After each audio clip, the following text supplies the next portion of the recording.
Well, it's gonna be nice. It's gonna be nice. Whatever's So happy today. Yes, we have a queen, a girl empowered joining our series today. And I want to tell you a little bit about her, and then we are just going to jump into this conversation. I'm giving you a hint because she's right here and her face is right there. So we're going to talk about this more in a little bit. So I have with me today Lydia Lucas, and I call her my chica. Hi, chica. Hi, Chica. So happy to Thank be here. Yes, thank you so much for being on our Girl Empowered series. You look gorgeous, by the way. Look at Thank you. you kindly. So do You're you. welcome. I love Thank the you. fuchsia. I love my hot pink that you're rocking. That's It's your amazing. hot pink. I'm rocking it for you and Valentine's Day. Yes. So guys, I want to introduce Lydia to you real quick. Lydia is the author of a best-selling book entitled a New Thing, and I'm so excited that she's going to be on here today talking about this book as it relates to our topic, and I'll tell you what that is in a little bit. Lydia is a pastor, she is a wife, she is a mother, and she is my friend and my colleague. So I get to work with my friend too. So thank you so much again, Lydia, for being here and for being all these wonderful, amazing things, and most importantly, for being a girl empowered. And today's topic is the right relationship is everything. So we're gonna just jump in and get into that right now. Guys, so last week we talked about taking off the filters. We talked about loving ourselves and who we were. And so this time I thought we'd talk about the right relationship because we need to understand what the relationship is. And for me personally, the relationship is one about our relationship with God. And our relationship with ourselves, because that goes back to the filter and loving ourselves. And so my chica today is going to talk about that. She's going to talk about what in her book, she talks a lot about this relationship, the relationship she had with God, the relationship she had with herself, the relationship she talks about with the character in the book. And so today I want her to just share some nuggets about the relationship with God first. So Chica, talk to us about the importance of your relationship with God as it relates to your book, A New Thing, and then walk us through what that looks like. So the important thing to note is that at the beginning of this book, I don't really have a relationship with God. And so this book is not coming from a place of, look at me, I'm perfect, I did everything perfectly, and this is my perfect life. No, this is me. I was a mess. I didn't completely know that I was. I knew that there was always something that felt like it was kind of a void, right? That I would feel like my wheels were turning. I was always trying and thriving, but not completely ever feeling fulfilled. Yeah. And so in the beginning of the book, I don't have a relationship with God. And there are many choices that I made in my life up to the point where the book starts that show that I don't have a relationship with God. And it's not that. Really what it is that I felt like everything depended on me and me alone. Yeah. So if I wanted to be happy, that was dependent on me, right? If I wanted, and yes, there are things that we do in our lives, right? Like God is not going to go to school for you. You're going to have to go study all of that. But I think that when it comes to seeking God for his will, to surrendering broken places, right? So for me, I really wanted to be in a relationship, not just any relation. I wanted the relationship, the one. And, I was very bad at making it happen on my own. So many of us. So it's not just you. Oh, it was just one after the other. What would you say? So because there are a lot of young girls, a lot of young adults, a lot of women out there making some choices in relationships. And we love God, but we also want to be in a relationship. And it may be with someone that's not so good for us. Like, what do you say about like what you just said, that desire to be in a relationship so bad that we end up making the wrong choices or looking for love, as the, you know, the old cliche says, in the wrong places?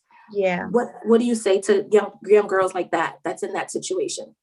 You know, I think that there is so much that can look good about a person, right? They can be attractive. They can look like they have a lot going for them. And then sometimes there's things that we know good and well, something doesn't feel right.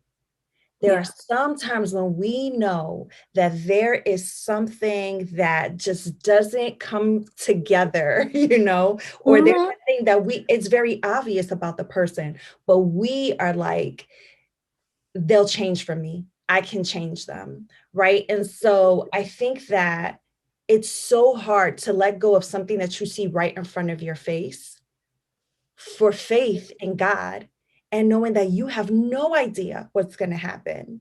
And there's a lot of times in my life where it was like, well, at least I know this type of crazy. At least I know this brand, right? And so I pretty much know what to expect, right? I pretty much know that this person is going to continually cheat on me. I pretty much know that this person is not going to take me seriously. And even though I knew that, it was like, I would rather get the one day a week where I'm getting attention or whatever it is that I was seeking, then surrender that thing and let it go. That is scary. And honestly, real talk, even after I began and I had a relationship with God, I still faltered in that area, because a relationship with God, until you get to a place where you can't trust him, then you're not. And if you don't trust him, you're going to continue to make decisions for your own best interest, not knowing that God has our best interest in mind. But it's going to take faith, which means letting go of something, even if you see nothing else on the horizon, and trusting that God might have to do some stuff in us, right? And might have to lay some other things out for what he has in store. Thank you so much for highlighting that, because a lot of times we're holding on to things, holding on to relationships that are already dried up and already broken, because this is where we find our identity. So what about that piece about loving ourselves, right? Like the idea of finding our identity in God in order to love ourselves. Because a lot of times, and I said this to you guys, I said this last week, like I had a hard time thinking that I was beautiful, and that came into thinking I was lovable. And so first it had to be me, because then I was jumping into relationships not loving me, and that person would be validating me. So talk to us about the relationship that you have to have with yourself and your own worth. Yes. And, you know, the funny thing about it is that sometimes we think you have to love yourself first and then, you know, love God.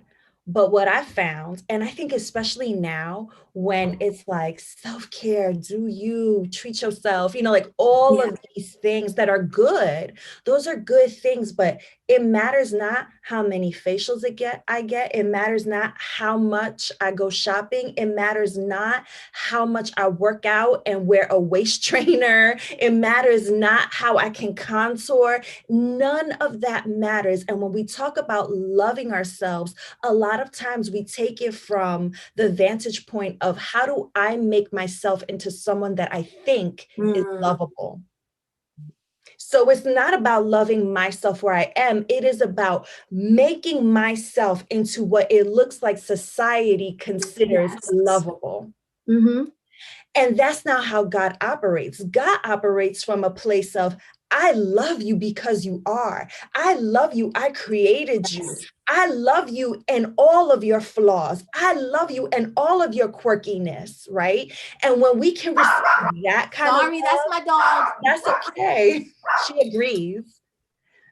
When we can receive love in that way, right? That we receive God's love, then we learn to really love ourselves, because God's love is unconditional. God's love is a love that really goes to the root of who we are. God, see, a lot of times we think that God is trying to change us, and God is not trying to change the heart of who we are. God is trying to show us who we really are in him, and then beautiful and necessary change will take place because of that. Sorry, I had to mute my phone because of my That's dog. okay. But yes, you just said that so well. And another piece, and I know we don't have, we don't have the longest time on here, but another piece that I want you to talk about, some of what you brought up is this, that we're looking at other people, what society pins in as what a great relationship or how we love ourselves or what that looks like. And so often we find ourselves scrolling on Instagram and Facebook, and we're seeing people living these lives and relationships, especially because Valentine's Day just passed, right? So Right. there are girls walking around right now thinking, why don't I have that perfect relationship? And what is it about me? So talk about that, because as females, I also think we compare ourselves to a lot to other females, like how they look, our skin complexion, like all that stuff. Can you talk a little bit even about like how we compare ourselves and how social media plays a role in that? Girl, And whatever yes. else plays a role in that? Yes. Comparison is so evil. And, I think Yes. that if we will all really admit it, we all struggle with it. Yes. We all, and I guarantee you that the person you think is the most poised and the most confident, even they compare.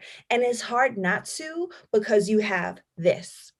Oh yeah. Right. And you can, like, just like you said, you can scroll and look. But I think that, and I love, I've met wonderful people on social media. I use social media to encourage others. And so I'm not against it, but I will say that we have to have a healthy relationship and a healthy boundary with it. Yes. Because if you are just scrolling and looking at what it took somebody 20 poses, right? 20 takes to get. Yes.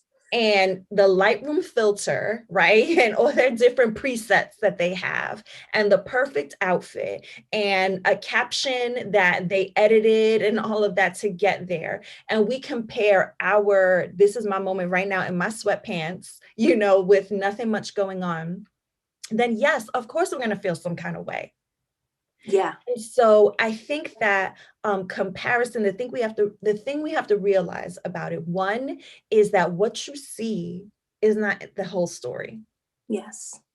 What you see is not the whole story there. And I don't like to think that everyone's having horrible lives, right? Because I think this is where growth comes, when you can look at somebody else winning and look at somebody else being blessed and know that that doesn't mean that there's less for you. Right. And I think that comparison and scarcity, something called scarcity mindset, go together, because comparison says, I need to be like that, because those are the ones who get blessed. And scarcity mindset says that if somebody else is being blessed, there's less blessing for me.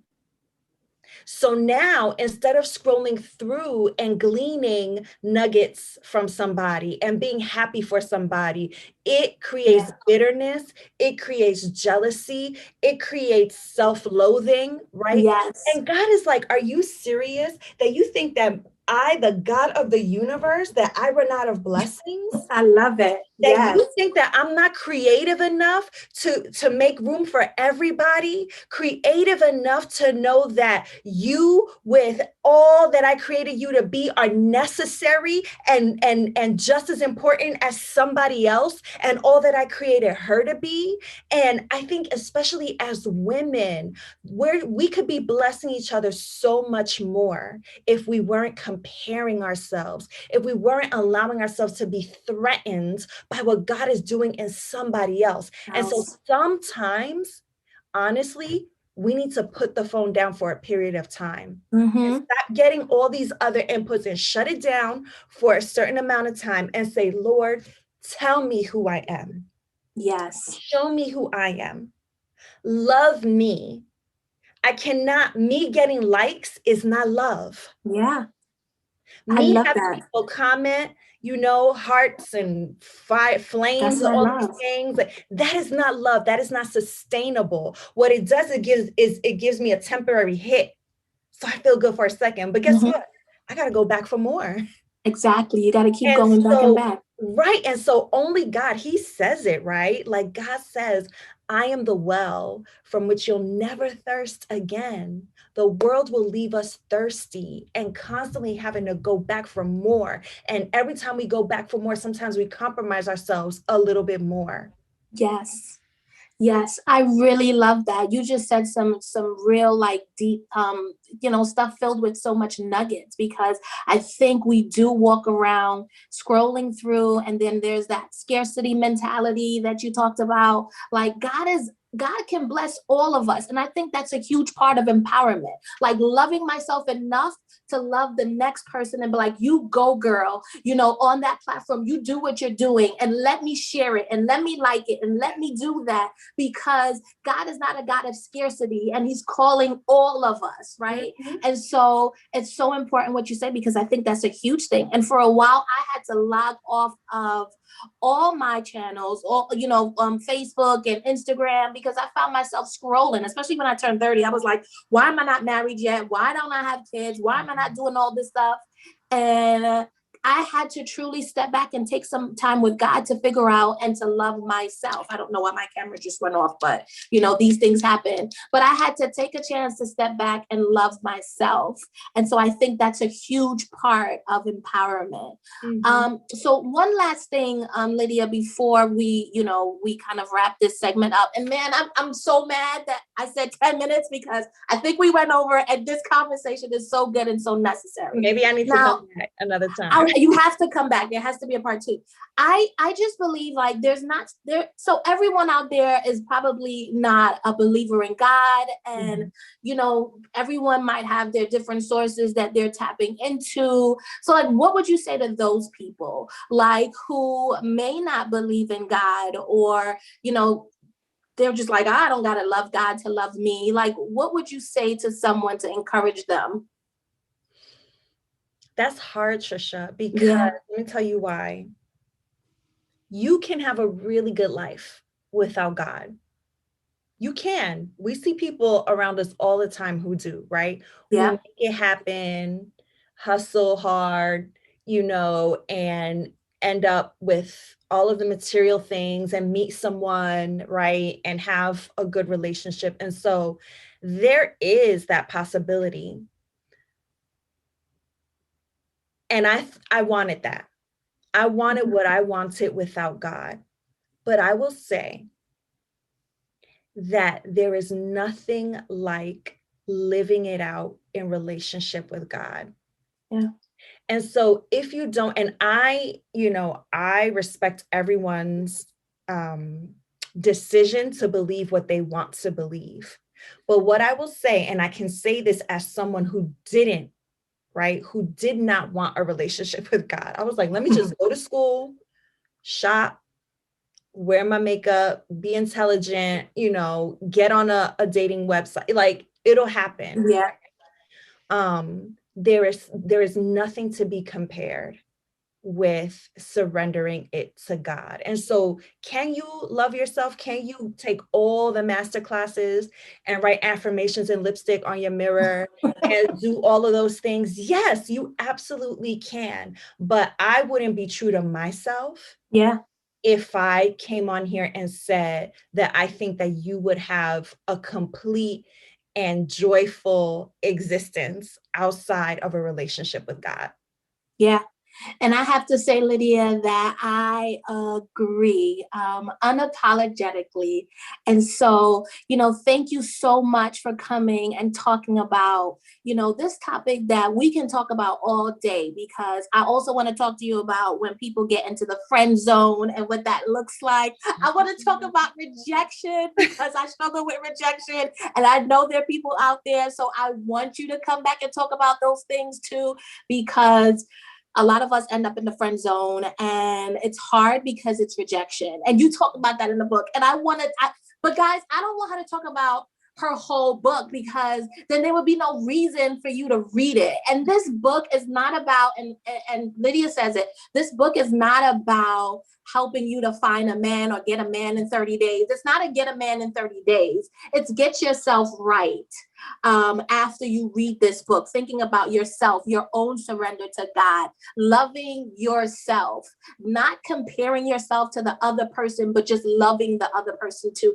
This book took me on a journey when I was just going through some stuff in my own life about how I was feeling. It came out at the right time. Mm-hmm. And I guarantee you that you will not regret getting a copy of this book. As a matter of fact, 3 of you will get a copy of this book, Chica, because I am blessing at least 3 people with this book. And let's say the first 3 people that come on and respond about our topic today on relationship, and my question is, where have you found yourself comparing yourself to someone else by scrolling or at your job or wherever you are? Where have you found yourself comparing yourself? And the relationship and loving yourself. I want you to come in the comments and I want you to talk about that. And let's say the first 3 people that come on and talk about what we've just finished talking about will get a free copy of this book. Yay! You want to have this in your library. And so I want to make sure that it gets into your library, because this book changed my life. And Lydia, I want to thank you for writing this book. I want to thank you that it is not a book, again, that tries to get you a man like I've read in the past. I'm guilty. Mm-hmm. I've read those books. I've done dating apps. I've done all of that. This got my heart right. Mm-hmm. This made me start looking at myself more. So I want to thank you so much. Chica, do you have any last words to say to the young girl watching, the woman watching, anyone that's watching? What's the last thing that you want to say to us? I think the last thing that I want to say, and really why I wrote the book, is to let you know, because sometimes we feel like it's too late for us.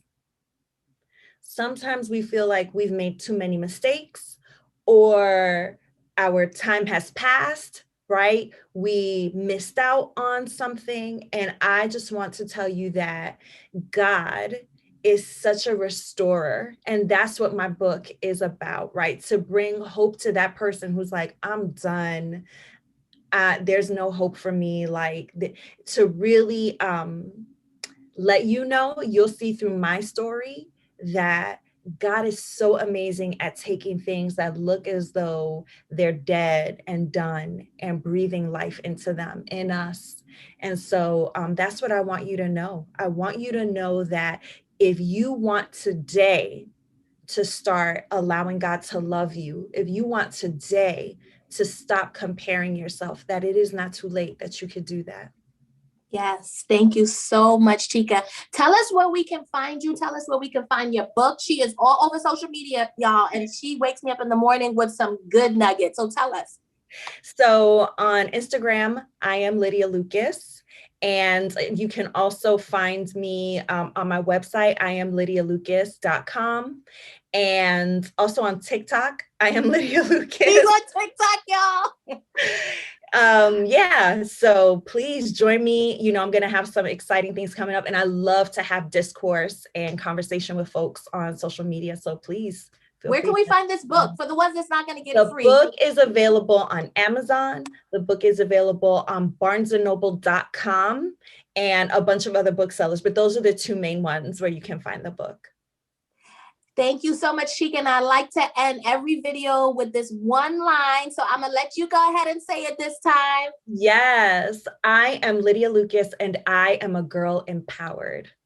Yes. See you guys soon for our next episode. Thank you. Bye-bye.